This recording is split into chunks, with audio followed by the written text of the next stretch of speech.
Poursuivi pour plusieurs chefs d'accusation, dont assassinat, meurtre et complicité, Marcel Guilavogui a de nouveau été entendu à la barre ce lundi devant le tribunal criminel de Dixine. À la barre, l'accusé a opté pour la négation lors de son interrogatoire par les avocats de la partie civile et de la défense, mais aussi le parquet. Sur sa présence au stade à l'époque des faits, le neveu et garde du corps de Dadis nie sa présence au stade avec pour argument sa convalescence après que sa langue ait été coupée suite à un accident. Dans un procès, chacun a sa thèse. Il appartient aux parties civiles de dire oui, j'ai vu tel. Mais c'est la preuve qui est très importante. C'est d'avoir passé plus de 13 ans derrière les barreaux alors que vous bénéficiez non seulement de la présomption d'innocence, mais vous n'avez commis aucun acte criminel pouvant justifier votre détention pendant une période de 13 ans.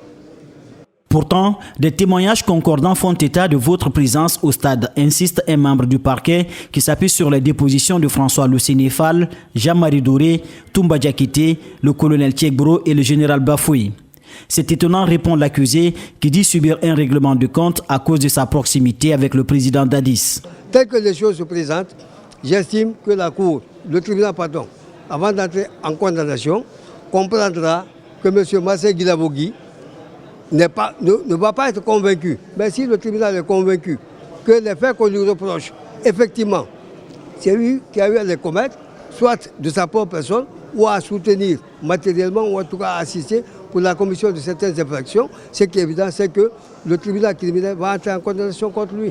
Le procès est renvoyé par le président du tribunal au mercredi 19 octobre suite au décès des membres de la cour d'appel de Kankan, dont la levée de corps est programmée ce mardi.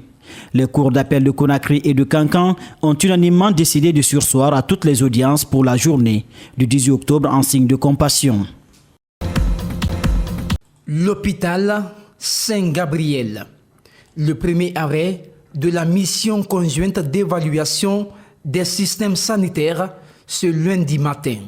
Ici, au regard des constats, la demande est supérieure aux services de soins proposés aux patients.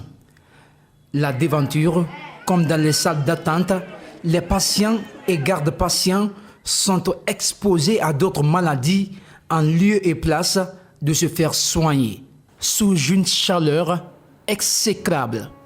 Saint-Gabriel, les conditions de séjour des patients foulés au sol. À la consultation adulte, par exemple, des personnes de troisième âge venues des préfectures attendent depuis des heures. J'ai très mal au ventre. Je viens de Forêt-Caria depuis 8 heures. Je suis couché dehors. Je n'ai pas été appelé pour être consulté. Nous avons fait un tour dans les toilettes publiques. Le constat est critique.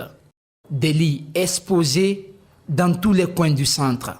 Des femmes venues pour faire soigner leurs enfants n'ont d'autre possibilité que d'attendre et rester pendant des heures dans l'espoir d'être appelées. Depuis 6 heures, je suis dehors. C'est mon fils qui est souffrant. C'est très difficile.